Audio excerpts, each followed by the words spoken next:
प्रकाश प्रकाश ऊर्जा का अवशोषण।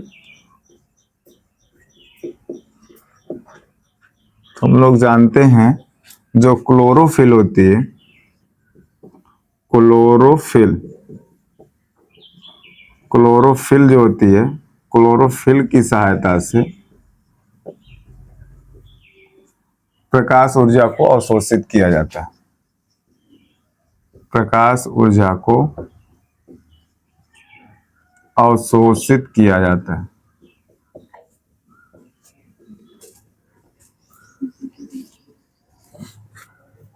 ग्लूकोज का निर्माण, देखते हैं हम लोग ग्लूकोज का निर्माण कैसे होता है। तो ग्लूकोज का निर्माण, इस पर एक बार देख लेते हैं। सबसे पहले हमने देखा क्या, प्रकाश संश्लेषण प्रक्रिया का मुख्य चरण कौन कौन से होते हैं। प्रमुख चरण जो होते हैं निम्न होते हैं। पहला होता है क्या, प्रकाश ऊर्जा का अवशोषण। बताया गया, हम लोग जानते हैं पत्तियों के क्लोरोप्लास्ट में क्लोरोफिल पाया जाता है। जो क्लोरोफिल क्या करता है, यह प्रकाश ऊर्जा को अवशोषित कर लेता है। प्रकाश को क्या कर लेता है, अवशोषित कर लेता है। हम लोग इसको बोल सकते हैं प्रकाश ऊर्जा। प्रकाश ऊर्जा को अवशोषित कर लेता है। फिर ऊर्जा का रूपांतरण, ये जो प्रकाश ऊर्जा होती है जब यह रासायनिक ऊर्जा में बदल जाती है तब क्या हो जाता है, जब प्रकाश ऊर्जा रासायनिक ऊर्जा में बदलती है तब जो जल होता है, जल का ऑक्सीजन और हाइड्रोजन, जल क्या हो जाता है, ऑक्सीजन और हाइड्रोजन में अपघटित हो जाता है। फिर ग्लूकोज का निर्माण कैसे होता है, ऊर्जा का रूपांतरण, ऊर्जा का रूपांतरण। इसमें जो प्रकाश ऊर्जा होती है वह रासायनिक ऊर्जा में परिवर्तित होती है। इसमें क्लोरोफिल की सहायता से प्रकाश ऊर्जा को अवशोषित किया जाता है। तो प्रकाश ऊर्जा जो होती है, प्रकाश ऊर्जा रासायनिक ऊर्जा में परिवर्तित होती है। जब यह प्रकाश ऊर्जा रासायनिक ऊर्जा में परिवर्तित हो जाती है तब जो जल होता है, जल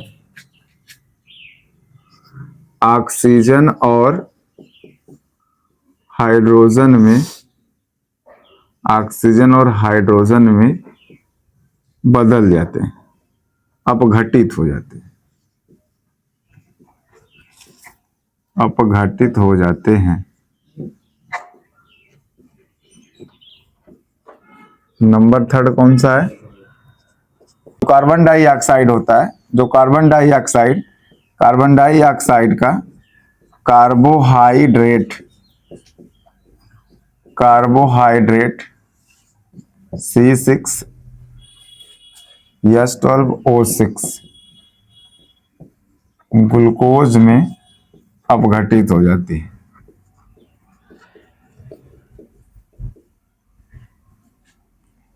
हो जाता है। तो हमने क्या देखा, तीनों चरण एक बार पुनः देख लेते हैं। सबसे पहले प्रकाश संश्लेषण प्रक्रिया का मुख्य चरण बताया गया। इसके मुख्य चरण निम्न होते हैं। पहला देखिए हम लोग प्रकाश ऊर्जा का अवशोषण। प्रकाश ऊर्जा कैसे अवशोषित किया जाता है, तो बताया गया पत्तियों में जो क्लोरोप्लास्ट में क्लोरोफिल होता है उसकी सहायता से हम प्रकाश ऊर्जा को अवशोषित कर लेते हैं। फिर ऊर्जा का रूपांतरण, दूसरा पॉइंट होता है ऊर्जा का रूपांतरण। बताया गया प्रकाश ऊर्जा जो होता है जब रासायनिक ऊर्जा में बदल जाता है, जब प्रकाश ऊर्जा रासायनिक ऊर्जा में बदल जाता है तब क्या हो जाता है, तब ऑक्सीजन और हाइड्रोजन जल जो होता है ऑक्सीजन और हाइड्रोजन में अपघटित हो जाता है। इसके बाद तीसरा ग्लूकोज का निर्माण। कह रहा जो कार्बन डाइऑक्साइड जो होता है, कार्बन डाइऑक्साइड कार्बोहाइड्रेट के रूप में क्या हो जाता है, अपघटित हो जाता है। अर्थात हम कह सकते हैं कार्बन डाइऑक्साइड जो होता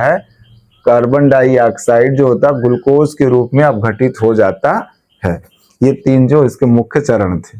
जैसे जब ये होता क्या, प्रकाश ऊर्जा का अवशोषण होता है, फिर ऊर्जा का रूपांतरण होता है, फिर ग्लूकोज का निर्माण कैसे होता है, तो एक हम लोग यहाँ पर देखते हैं, रासायनिक अभिक्रिया के माध्यम से समझते हैं।